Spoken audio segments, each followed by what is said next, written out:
I'm just sending a message. So we are doing question what? Question 1.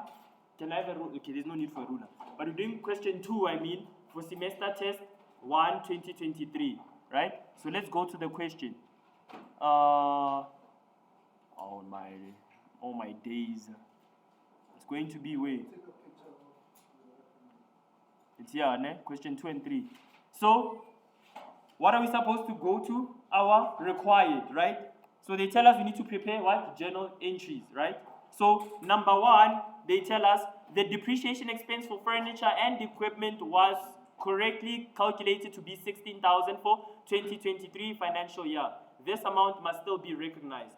So what are we going to debit? We are going to debit depreciation, right, for furniture and equipment, 16,000, and then credit the contra account accumulated depreciation for furniture and equipment, 16,000. Narration would be recognized depreciation of 16,000 for equipment and furniture. There's a hand. If they don't put equipment. It could be vehicles, it could be... No, I'm saying wrong. What do you mean if you don't put equipment? Like this person said depreciation. It's furniture and equipment. Mark them wrong. Sure. Furniture and equipment. Mark them wrong. Okay, can you see where the marks are? So the marks on the memo are going to be here. You're going to get 1 mark for the 16,000 debited depreciation, another mark 16,000 accumulated depreciation. Are you following?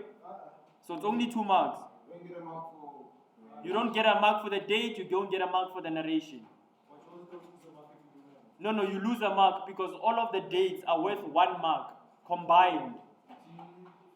All of the dates and narrations, for you to get 1 mark, you need to write all of them down. If you miss one, you lose that 1 mark. But you don't get a mark for each transaction. Are you following? No. Maverick.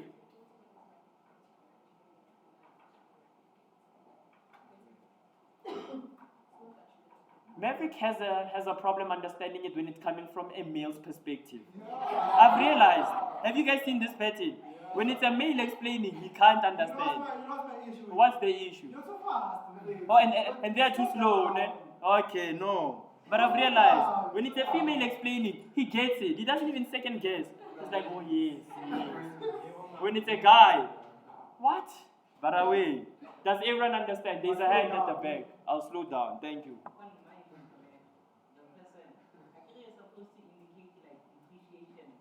Yes, PL and what? And it's like you're supposed, you can't just write like everything on one line. One line, it's wrong. It's wrong. So basically, Just draw a line. It's wrong. That's how we learn the game. We done with transaction number 1, right? Transaction number, is everyone fine with transaction number 1 before we move on? Ma'am, there's a hand. I wanted to ask, so is the mark going to be amount? The mark here is going for everything here to be correct. So for you to get the 1 mark, you need to write depreciation, furniture and equipment, PL 16. That's 1 mark. Yes. If something is missing, if there's no depreciation, you don't get a mark. If there's no equipment, you don't get a mark. If there's no PL, don't get a mark for this purpose, for this thing. Maybe in the test they might be lenient, but we want to be as strict as possible so that you are adequately prepared. So if all of this is not there, 0. What does accumulated depreciation? Accumulated depreciation basically means it's a depreciation that has been building up or piling up. Because usually our friend, okay, who didn't do accounting in high school? Yes. So accumulated depreciation is basically... Oh, okay. How does your Lani speak? Depreciation, right? Won't move. Depreciation, Maverick, right? Accumulated depreciation is basically depreciation that has been accumulated over the years. Because with assets or PPE, we depreciate them on a yearly basis. So when it's accumulated, we basically mean that it's basically from year 1, year 2, year 3, and like year 4 and stuff. It's gonna make more sense when we're actually doing the statement of financial position, because this amount, this accumulated quote-unquote depreciation, we're going to deduct it from the cost of the PPE to show that there is a decrease in value of PPE because of the accumulated depreciation. So But for now, just crank this. Don't try and understand for test 1, just crank it. Right? Right?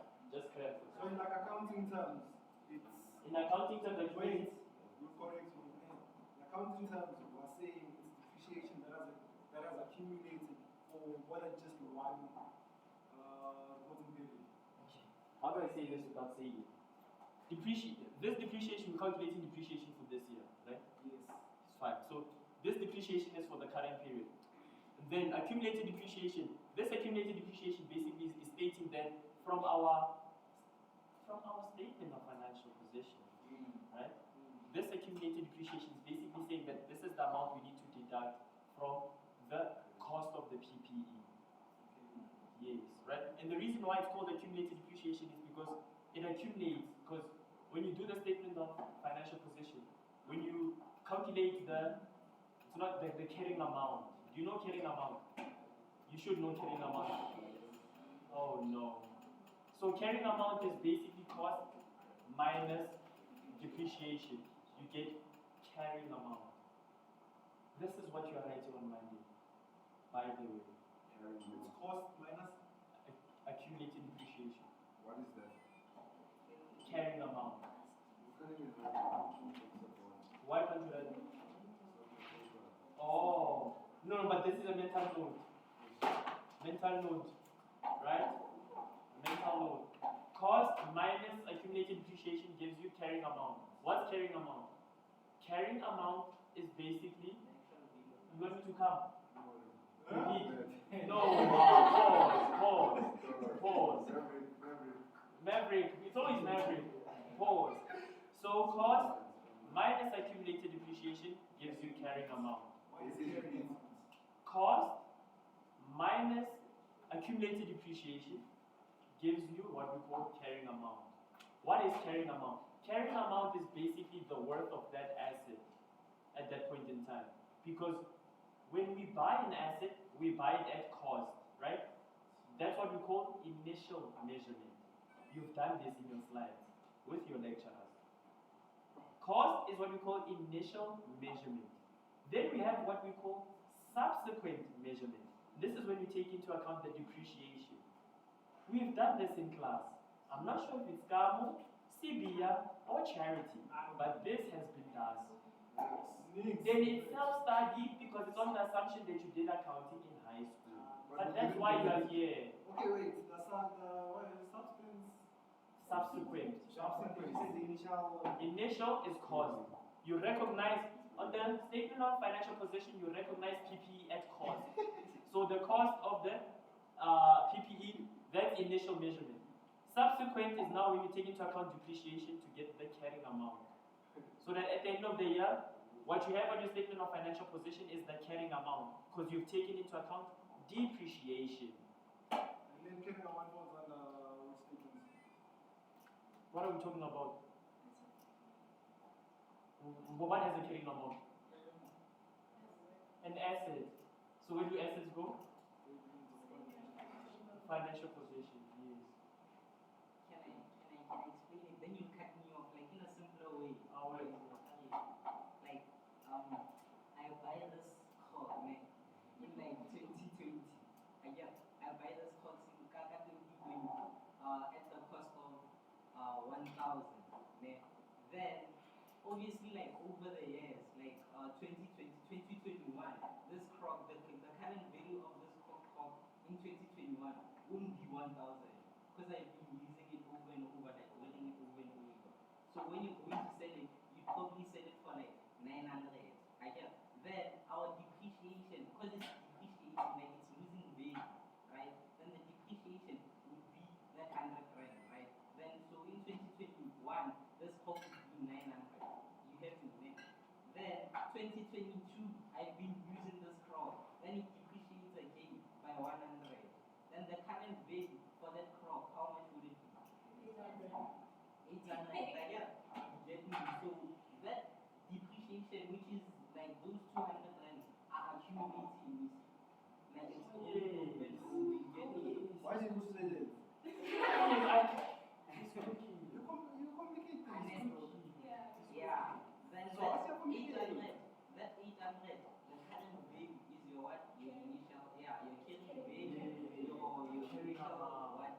So what is the initial cost? 1,000. And then what is the depreciation for year 1? 100. What is the depreciation for year 2? 100. So can you see that there's accumulated depreciation?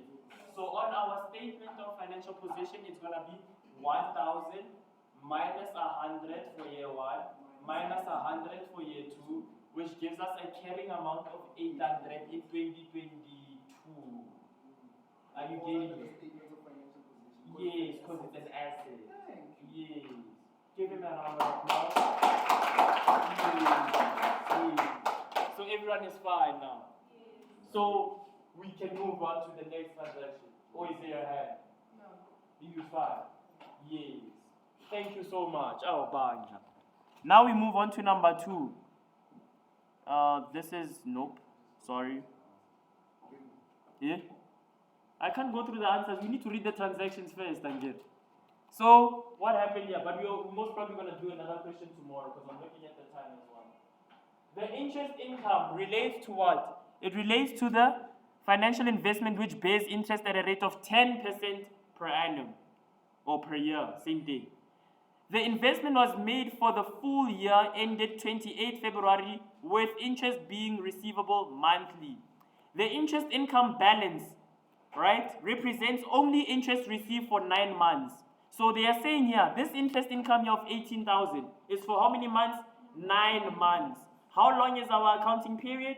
12 months. So we need to take into account how many months? 3 months. Because the 9 months they've already accounted for.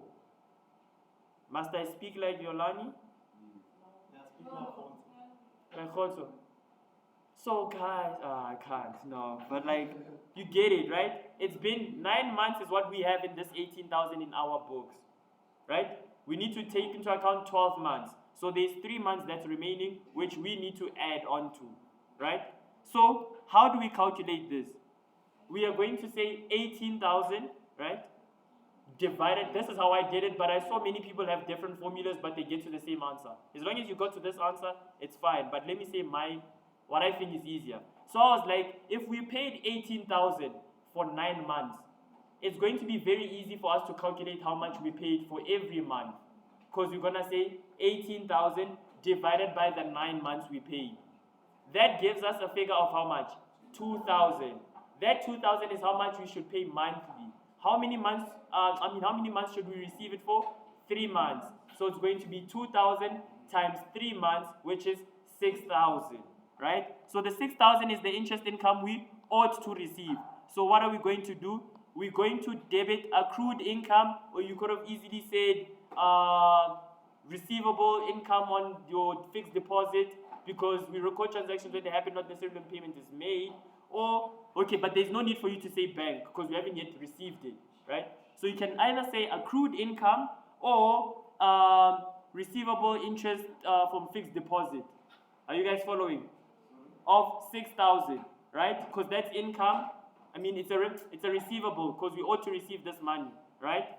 Because we haven't received it yet because we've only received for 9 months. 3 months is outstanding. Are you guys following? And then we debit interest income to indicate that our income must increase by 6,000. And then here is the calculation. Do you guys see it?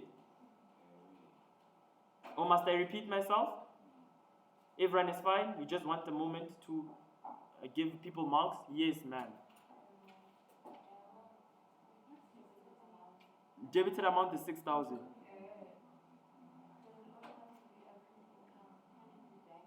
It can't be bank because we haven't yet received the money. So the other option it can be is receivable. The receivable interest. Receivable interest is what you can get away with. But you can't say bank because we haven't yet received the money in our bank account. Yes, sir. They said investment. And then they said what? SFP. Yeah. Maybe just try be lenient with them there. But we're looking for like receivable. Like receivable investment or receivable something. Accrued, right? 6,000. You guys know how we got to the 6,000, right? So must I just go to the next answer instead of reading the scenario? Yes. Or must I read the scenario? Answer. So you want to answer things you don't know? Yes. What if you wrote financial investment instead of accrued income? Financial investment SFP. You'll be lenient. But what? But it's financial investment like receivable though. Because it's a receivable because you are due that money. Like receivable is important. Accrued is important. That's what you're looking for. So so is everyone fine here with the 4 marks? You see where the marks are allocated? 1, 2, 3, 4. But if you got the 6,000 and your calculation is not here, just give the person 4 marks automatically. If your final answer is right and just. Mara, imagine you write 600 because you come from freshers. What if they wrote what? What if they wrote what? 2,000 is wrong because that's for 1 month. Is everyone fine? Can we move? So, bad debts. When we have bad debts and we need to write them off, we debit bad debts because bad debts are expenses and they increase on the debit side. And then we're going to credit trade receivables, Mr. Kumalo SFP. Why? Because when someone tells us that they are being written off and that they can't pay us, we are going to reduce how much they owe us because we can't say that a person who can't pay us still owes us. Are you guys following? So bad debts debited, it's an expense which increases on the debit side, and then we credit trade receivable, Mr. Kumalo. You have to be specific as to who you're writing off because we could have many receivables. So please write Mr. Kumalo so that we know who you are talking about. Is everyone fine?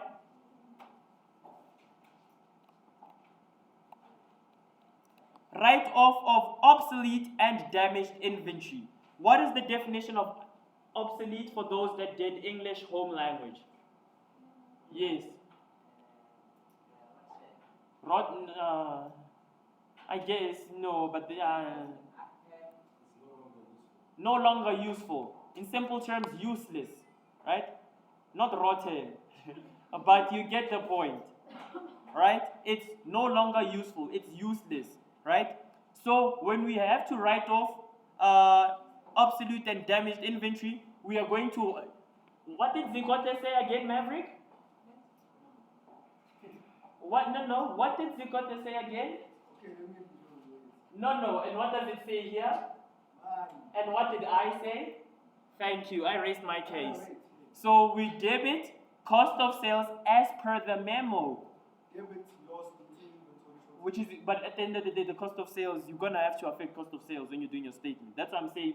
Leave the loss due to inventory. Just go straight to the head. You said we debit cost of sales and credit trading inventory. Here, yes. Okay, I got it. Thank you. Why are you shocked? Why? So when we write off inventory, guys, we debit cost of sales, 22,000, because our expenses are increasing, and then we credit trade inventories because we have less trade inventories to sell because it has become damaged and obsolete, right? Is everyone fine? Is there someone with a hand? No, it's not about that. The bad debts.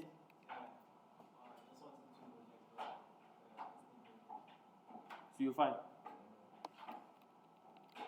Then note number 5 is when we dealt with a rent that was paid for 15 months, but it was only supposed to be for 12 months. So we received rent income in advance. Where does rent income increase? On the credit side, right? However, we want to reduce our rent income because it was received in advance, and we reduce it by debiting rent income, 12,000, and then we're going to credit what? Income received in advance, which is a liability. Why? Because we are obliged or obligated to pay the person that paid rent in advance. I moved too fast. Must I repeat? We debit rent income because we want to reduce the rent income. Because it's supposed to be 48,000. We have it as 60,000 on our trial balance. So 60 minus 48 gives you, 60 minus 12 gives you what? 48,000. So in our books, we should have 48,000. How do we get to that 48,000? We deduct the 12 that was paid for in advance, right? So we're going to debit rent income because we want to reduce the rent income we have in our books because it was in advance. It was not meant for this financial year. Then we credit income received in advance. Why? Because we are recognizing that we have an obligation to pay that woman who paid us in advance. For example, you guys stay at raises, right?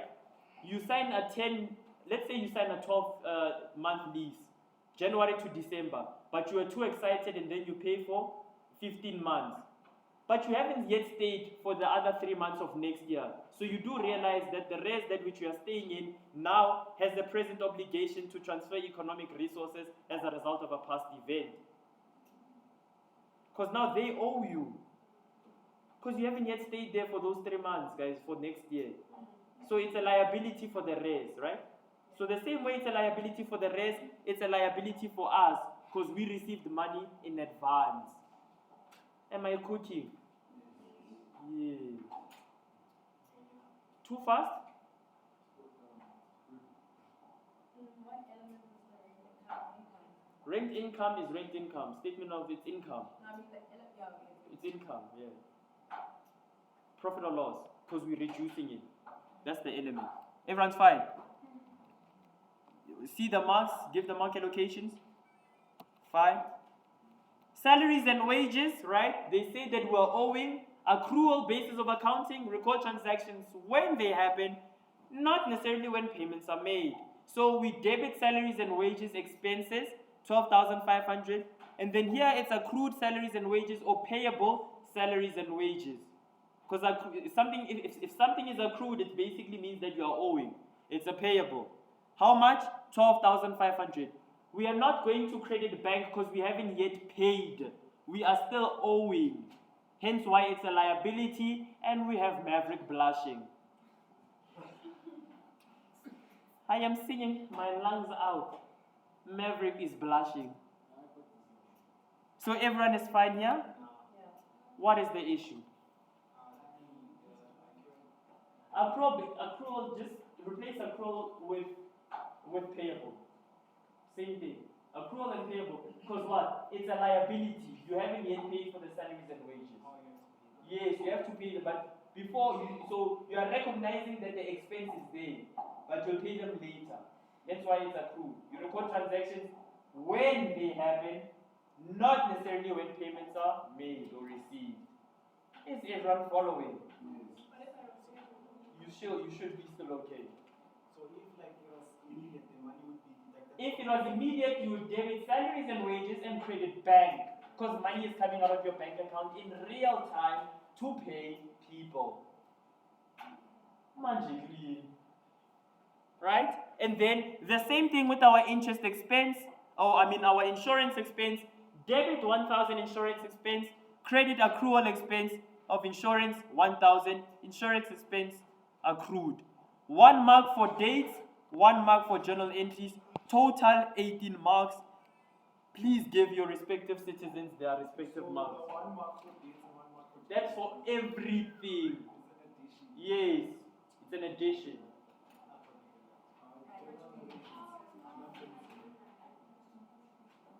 So can you guys please give your people marks? It's out of 18, so look at the number of ticks they have. Before we go to the statement of profit or loss. So do you guys want me to cut this video here and make the statement of profit or loss another video so it's shorter, or must we just continue? Cut.